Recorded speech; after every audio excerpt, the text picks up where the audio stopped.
8 400 400 400 ये है doubt net का व्हाट्सअप नंबर। चाहे वो फिजिक्स हो, केमिस्ट्री हो, मैथ हो, बायोलॉजी हो, अब आपको हर सवाल का सॉल्यूशन मिलेगा डाउट नेट ऐप पर। बस आपको आपके फ़ोन में डाउट नेट का व्हाट्सअप नंबर 8 400 400 400 को सेव कर लेना है। बस फिर आपका जो भी सवाल होगा आपको उसको फ़ोटो खींच लेना है, उसे क्रॉप करना है और 5 सेकंड में आपको उसका वीडियो सॉल्यूशन मिल जाएगा। For class 6 to 12 IIT main, advance, NEET, CBSE board और सभी स्टेट के बच्चों के लिए है ये। तो देर किस बात की, तो अभी जाइए 8 400 400 400 पर और सभी डाउट क्लियर कीजिए। इसकी लिंक डिस्क्रिप्शन बॉक्स में है। Hello everyone, welcome to our channel. इस वीडियो में हम देखेंगे कक्षा 10 के विषय हिंदी का प्रश्न पत्र योजना, जहां पर आप प्रश्न पत्र की योजना देखेंगे। आपके जो प्रश्न पूछे जाएंगे उनकी योजनाबद्ध तरीके से यहाँ डिटेल में देखेंगे, उन्हें किस तरह से आपके प्रश्न पूछे जाएंगे, कौन से रिलेट्स कितने प्रश्न भार रहेगा, और इसके बाद हम देखेंगे आपका हिंदी विषय का मॉडल पेपर। तो चलिए फटाफट से स्टार्ट करेंगे। यहाँ सबसे पहले फर्स्ट में दे रखा है उद्देश्य हेतु अंक भार। जो आपका अंक भार रहेगा वो रहेगा ज्ञान का रहेगा 16, अवबोध का रहेगा 32, अभिव्यक्ति का रहेगा 24 और मौलिकता का रहेगा 8। टोटल जो योग रहेगा वो होगा 80, यानी कि आपके जो पूर्णांक रहेंगे पेपर के 80 मार्क्स रहेंगे। सेकंड क्या देखते हैं हम, प्रश्नों के प्रकारवार अंक भार कि वस्तुनिष्ठ प्रश्न के कितने अंक भार रहेंगे, अति लघुत्रात्मक के कितने अंक भार रहेंगे। तो चलिए देखते हैं। वस्तुनिष्ठ जो प्रश्न है आपके, यानी कि ऑब्जेक्टिव टाइप जो क्वेश्चंस हैं, उनमें आपको 12 ऑब्जेक्टिव वाइज मिलेंगे और 6 जो आपको मिलेंगे वो मिलेंगे रिक्त स्थान से रिलेटेड क्वेश्चंस। टोटल अंक भार जो रहेगा आपका यहाँ रहने वाला है 18। प्रश्न जो प्रत्येक वस्तुनिष्ठ प्रश्न है, प्रत्येक प्रश्न रहेगा आपका 1 अंक का, ठीक है, जो कि आपके टोटल पेपर का कितना परसेंट है, 22.50%, ठीक है। सेकंड जो रहेगा आपका रहेगा अति लघुत्रात्मक प्रश्न, जो कि प्रश्नों की संख्या रहेगी आपकी 12। प्रत्येक प्रश्न 1 अंक का होगा, अर्थात आपके 12 मार्क्स के टोटल क्वेश्चन होंगे। थर्ड लघुत्रात्मक रहेंगे। लघुत्रात्मक में फर्स्ट रहेगा 13 प्रश्नों की संख्या रहेगी, जिसमें प्रत्येक प्रश्न 2 अंक का रहेगा, यानी कि टोटल 26 मार्क्स आपको यहाँ से मिलने वाले हैं। और लघुत्रात्मक सेकंड में आपको मिलने वाले हैं टोटल प्रश्न 4, जिसका अंक रहेंगे प्रत्येक प्रश्न 3 अंक का। टोटल आपको यहाँ से 12 नंबर मिलने वाले हैं। और लास्ट में आपको मिलेगा निबंधात्मक प्रश्न, जो कि प्रश्नों की संख्या रहेगी 3, प्रत्येक प्रश्न होगा आपका 4 मार्क्स का। तो यहाँ आपको कुल टोटल अंक मिलने वाले हैं निबंधात्मक से 12 अंक। तो टोटल जो योग है प्रश्नों की संख्या हो जाएगी 50 और कुल अंक प्रतिशत हो जाएगा आपका 100%, 80 मार्क्स का पूर्णांक रहेगा, ठीक है। अब देखते हैं आप विषय वस्तु का अंक भार कि कहाँ से आपके कितने अंक भार मिलेंगे। अपठित बोध, गद्यांश और पद्यांश से आपको मिलेंगे 10 क्वेश्चन। व्यवहारिक व्याकरण से मिलेंगे 10 क्वेश्चन। पाठ्य पुस्तक जो आपकी क्षितिज गद्य है, इससे मिलेंगे आपको 19। क्षितिज पद्य भाग से मिलेंगे 19, दोनों के बराबर बराबर हैं। पूरक पुस्तिका यानी कृतिका से मिलेंगे आपको 10 प्रश्न। रचना निबंध से मिलेंगे 4 प्रश्न, 4 अंक। और रचना पत्र से मिलेंगे, निबंध से मिलेगा आपको 4 अंक, पत्र से मिलेगा 4 अंक और विज्ञापन लेखन इससे मिलेगा आपको 4 अंक, ठीक है। तो टोटल अंक भार इससे भी हो गया हमारा 80, ठीक है। समझ गए होंगे आप अपना कंप्लीट जो है प्रश्न पत्र योजना को।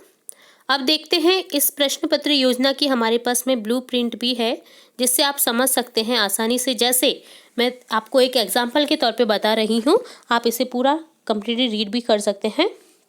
जैसे सबसे पहले जो आपका पूछा जाएगा अपठित बोध, गद्यांश व पद्यांश, जिसमें वस्तुनिष्ठ प्रश्न रहेंगे 3, ज्ञान से अवबोध से रहेंगे वस्तुनिष्ठ प्रश्न 7। टोटल आपके पास वस्तुनिष्ठ प्रश्न बनेंगे 10, ठीक है। इसी तरह से व्यवहारिक व्याकरण से ज्ञान से मिलेंगे आपको 4 वस्तुनिष्ठ, अवबोध से मिलेंगे 2 वस्तुनिष्ठ, अति लघुत्रात्मक से मिलेंगे 1, अति लघुत्रात्मक जो अवबोध है इसमें भी मिलेंगे आपको 3 मार्क्स। टोटल हो जाएंगे आपके 10 मार्क्स। इसी तरह से रचना जैसे विज्ञापन लेखन है, तो यहाँ पर आपका ये रहने वाला है अंक बार। ज्ञानोपयोग से मिलेंगे आपको 2, यानी निबंध से, और 1 मिलेगा आपको कौशल निबंध से, ठीक है। तो एक एक मिलेगा वहाँ से, तो आपको टोटल जो मार्क्स रहेगा आपका निबंध का 4 मार्क्स हो जाएंगे। इसी तरह से आप पूरा इसको जो ब्लूप्रिंट है आप इसको समझ सकते हैं कि कौन कौन से उठाकर के कौन कौन से प्रश्न आपसे पूछे जा सकते हैं। ठीक है, अब देखते हैं आपका मॉडल पेपर जो कि हमारे पास में माध्यमिक शिक्षा बोर्ड राजस्थान अजमेर द्वारा आया है। तो यहाँ आप इस मॉडल पेपर को कंप्लीटली देख सकते हैं कि किस पैटर्न के ऊपर आधारित आपका जो प्रश्न पत्र पूछा जाएगा अर्धवार्षिक परीक्षा का वो किस तरह से आएगा। चलिए देखते हैं। सबसे पहले खंड ए है जिसमें आपको मिलेगा निम्नलिखित अपठित गद्यांश को पढ़कर प्रश्नों का उत्तर दीजिए। आपको एक अपठित गद्यांश मिलने वाला है यहाँ पर, जिसको आपको अच्छे से रीड करना है, केयरफुली रीड करना है और उनके आंसर देने हैं। फर्स्ट जैसे क्वेश्चन है उपयुक्त गद्यांश का शीर्षक है। सेकंड, अनुशासन कितने प्रकार का होता है। थर्ड है व्यक्ति के जीवन का सघन साधना का काल है। फोर्थ है अनुशासन के प्रमाण है। फिफ्थ है व्यक्ति के जीवन में किसका गहरा महत्व है। ठीक है, तो इस तरह से अपठित गद्यांश से हमें 5 क्वेश्चन पूछे गए हैं। तो इस वीडियो में मैं आपको सिर्फ ये क्वेश्चन बता रही हूँ। इसी तरह आप जुड़े रहिए हमारे चैनल के और जो बेल आइकन है उसको क्लिक करके रखिए। आप हमें चैनल को सब्सक्राइब करके रखिए ताकि आपको जब भी मैं आपका जो ये आंसर है इसका पूरे मॉडल पेपर का अपलोड करूं तो आपको तुरंत नोटिफिकेशन मिल जाए, आप उसे देख सकें। जल्द ही हम इनके जो आंसर पेपर हैं वो भी लाकर रहेंगे, तो जुड़े रहिए इसी तरह से। सबसे पहले हम रीड करेंगे इस जो मॉडल पेपर है इसे, देन देखेंगे इसके आंसर नेक्स्ट वीडियो में। नेक्स्ट मिलेगा आपको निम्नलिखित अपठित काव्यांश को पढ़कर प्रश्नों के उत्तर दीजिए। एक आपको काव्यांश मिलने वाला है यहाँ, ठीक है, तो इसे पढ़िए और इससे रिलेट फिर आपको क्वेश्चन के आंसर देने हैं। जैसे क्वेश्चन पूछे जाएंगे, पूरा कंप्लीट आपने काव्यांश पढ़ लिया, अब इससे क्वेश्चन पूछे जाएंगे। जैसे उपयुक्त काव्यांश का उचित शीर्षक है, आपको 4 ऑप्शन दिए जाएंगे, इजीली आप एक ऑप्शन को क्लिक कर दीजिए। 7 क्वेश्चन है इस काव्यांश में किसकी पीड़ा का वर्णन है। कारकुन का शाब्दिक अर्थ है। आंखों का तारा होना का तात्पर्य है।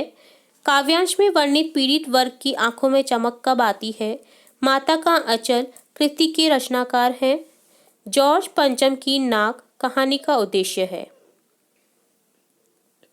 सेकंड क्वेश्चन आपको मिलने वाला है रिक्त स्थान की पूर्ति कीजिए। जहां पर आपको रिक्त स्थान दिए जाएंगे, आपको उनके आंसर लिखने हैं। जैसे भाववाचक संज्ञा की रचना मुख्य ब्लैंक प्रकार के शब्दों से होती है। सर्वनाम रिक्त स्थान प्रकार के होते हैं। शब्द जो किसी वस्तु पदार्थ या जगह की मात्रा तोल या माप का बोध कराते हैं वे कहलाते हैं। हिंदी क्रियापदों का मूल रूप ही ब्लैंक है। उपसर्ग शब्द के रिक्त स्थान जुड़कर शब्द का अर्थ बदल देते हैं। वे प्रत्यय जो धातु अथवा क्रिया के अंत में लगकर नए शब्दों की रचना करते हैं उन्हें रिक्त स्थान प्रत्यय कहते हैं। इसी तरह से थर्ड क्वेश्चन आपको मिलने वाला है यहाँ, निम्नलिखित अति लघुत्रात्मक प्रश्नों के उत्तर दीजिए। प्रत्येक प्रश्न के लिए उत्तर सीमा लगभग 20 शब्द है। आपको 20 शब्द में तो लिखना ही लिखना है इन सभी के आंसर, ठीक है। जैसे फर्स्ट क्वेश्चन है संधि एवं संयोग में क्या अंतर है। समास शब्द की परिभाषा लिखिए। तिल का ताड़ बनाना मुहावरे का अर्थ लिखिए। आप भले तो जग भला लोकोक्ति का अर्थ लिखिए। चश्मे वाले को लोग कैप्टन क्यों कहते थे। एक कहानी यह भी रचना में मनु भंडारी के साथ साथ और किसका व्यक्तित्व उभर कर आया है। सुशीर वाद्यों से क्या अभिप्राय है। उद्धव के व्यवहार की तुलना किस किस से की गई है। राम लक्ष्मण परशुराम संवाद रामचरितमानस के किस कारण से लिया गया है। उत्साह कविता में बादल किन किन अर्थों की ओर संकेत करता है। माता का आंचल पाठ के उन प्रसंगों के नाम लिखिए जो आपके दिल को छू गए हों। साना साना हाथ जोड़ी रिक्त स्थान यात्रा वृत्त में भारत के किस क्षेत्र की यात्रा का वर्णन है। साना साना हाथ जोड़ी डॉट डॉट डॉट यात्रा वृत्त में भारत के किस क्षेत्र की यात्रा का वर्णन है। तो आपको इन सभी क्वेश्चन के आंसर देने हैं। प्रति प्रश्न 1 अंक का रहेगा। आपका 12 मार्क्स का टोटल ये रहने वाला है। अब देखते हैं खंड ब में, जहां पर आपको प्रश्न संख्या 4 से प्रश्न संख्या 16 तक के लिए प्रत्येक प्रश्न के लिए अधिकतम उत्तर सीमा 40 शब्द लिखनी ही लिखनी है और प्रति प्रश्न आपका 2 अंक का रहेगा यहाँ पर। जैसे 4 क्वेश्चन है, हालदार साहब को दूसरी बार देखने पर मूर्ति में क्या अंतर दिखाई दिया। 5th क्वेश्चन है, बाल गोविंद भगत किस प्रकार के व्यक्ति को अधिक स्नेह का पात्र मानते थे और क्यों। तो आप ये देख रहे होंगे कि आपके जो पिछले क्विज़ हैं या फिर आपके सब्जेक्ट से रिलेटेड गृह कार्य आए हैं और भी बहुत इंपॉर्टेंट वीडियोस हमने बताए हैं, तो उनमें से ही ये कुछ क्वेश्चंस यहाँ पर मैं देख रही हूँ कि पूछे जा रहे हैं। तो आपको वो जो है आपकी गृह कार्य हैं और भी इम्पोर्टेंट वीडियो जो हमने बताए हैं, मॉडल पेपर बताए हैं और भी जो क्विज़ बताई हैं, तो आपको उन सभी को करना बहुत ज़रूरी है ताकि आपको एग्ज़ाम में बहुत अच्छे मार्क्स मिले और आपकी जो अपनी मेहनत है उसका आपको सफल एक सार्थक परिणाम मिले। ठीक है, इसी तरह से नेक्स्ट देखेंगे 6 क्वेश्चन। लेखक ने सेकंड क्लास का रेल टिकट लेने का क्या कारण बताया है? लखनवी अंदाज अध्याय के आधार पर लिखिए। 7th क्वेश्चन है काशी की क्या क्या विशेषताएं बताई गई हैं? संक्षेप में लिखिए। 8th क्वेश्चन है सूरदास जी ने उद्धव एवं कमल पत्र में क्या समानता बताई है? 9th क्वेश्चन है दोहा नामक छंद के लक्षण लिखिए। 10th क्वेश्चन है कन्यादान कविता में एक माँ अपनी बेटी को क्या सीख दे रही है? संक्षेप में लिखिए। 11th क्वेश्चन है अट नहीं रही है कविता के आधार पर फाल्गुन ऋतु के सौंदर्य को संक्षेप में लिखिए। नेक्स्ट क्वेश्चन है महतारी के हाथ से खाने पर बच्चों का पेट भी भरता, ऐसा क्यों कहा गया? माता का आंचल अध्याय के आधार पर संक्षेप में उत्तर लिखिए। नेक्स्ट है नई दिल्ली का काया पलट क्यों किया जा रहा था? जॉर्ज पंचम की नाक अध्याय के आधार पर संक्षेप में लिखिए।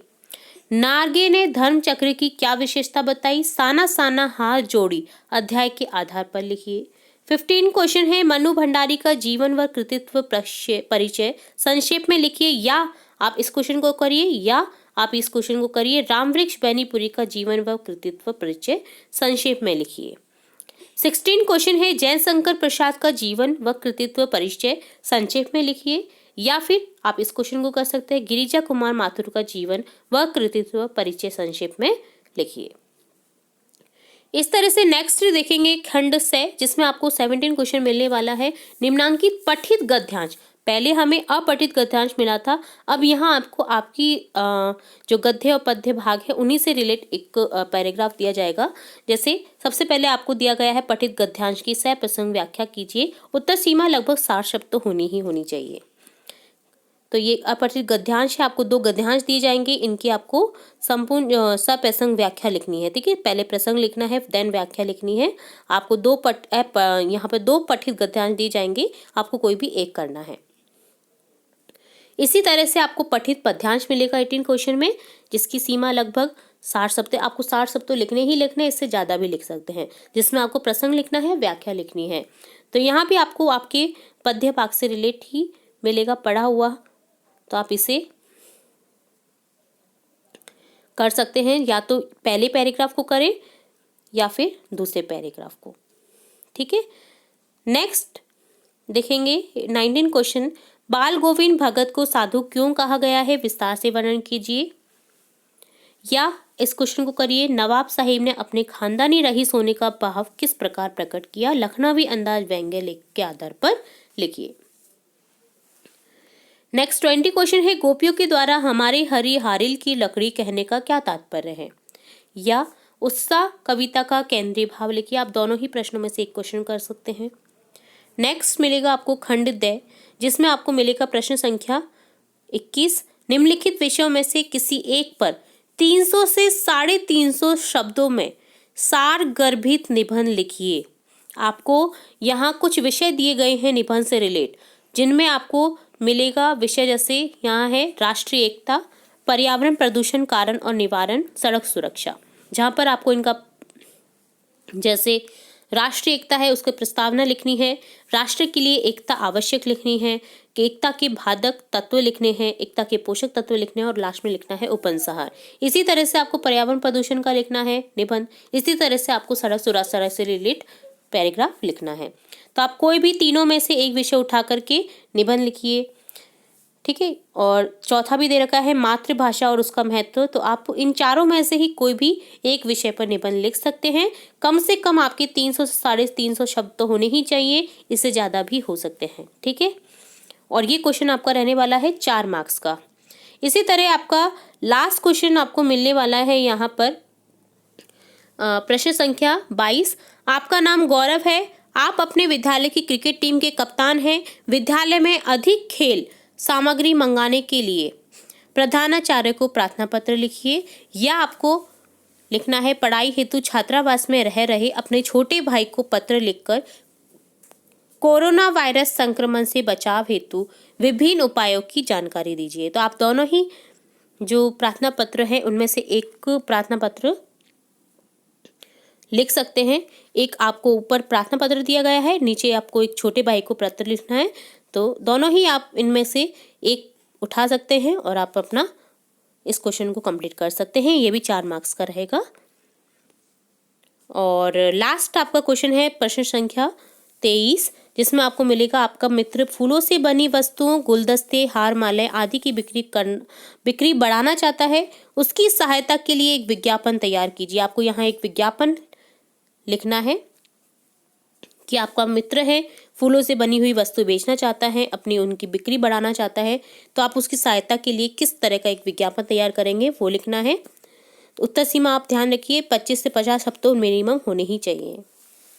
या फिर आप लिख सकते हैं कला अंकुर संस्था की कला विधि में कुछ चित्र पेंटिंग्स बिक्री के लिए उपलब्ध है। इस हेतु एक विज्ञापन लगभग 25 से 50 शब्दों में लिखिए। तो जो कुछ पेंटिंग्स है वो बिक्री के लिए उपलब्ध है, किसकी? कला अंकुर संस्था की। तो आपको उसके लिए भी एक विज्ञापन लिखना है। ठीक है, तो इस तरह से ये हमने देखा हिंदी का मॉडल पेपर कंप्लीट, जिसमें आपने समझा होगा कि किस तरह से आपके क्वेश्चन पूछे जाएंगे, कौन कौन से भाग से आपके क्वेश्चन पूछे जाएंगे। ठीक है, तो यहाँ हमने इस मॉडल पेपर को देखा है। नेक्स्ट पार्ट में हम आपके लिए इस मॉडल पेपर का कंप्लीट जो आंसर की है वो भी लेकर आएंगे। तो इसी तरह हमारे चैनल के साथ में आप जुड़े रहिए और नोटिफिकेशन बेल आइकन को क्लिक करना बिल्कुल ना भूलें। चैनल को सब्सक्राइब करके रखें ताकि आपको इसका जो मॉडल पेपर का जो आंसर की है जैसे ही अपलोड हो तुरंत से मिल सके। ठीक है, तो हम फिर मिलते हैं एक और नए वीडियो के साथ। वीडियो को पूरा देखने के लिए धन्यवाद।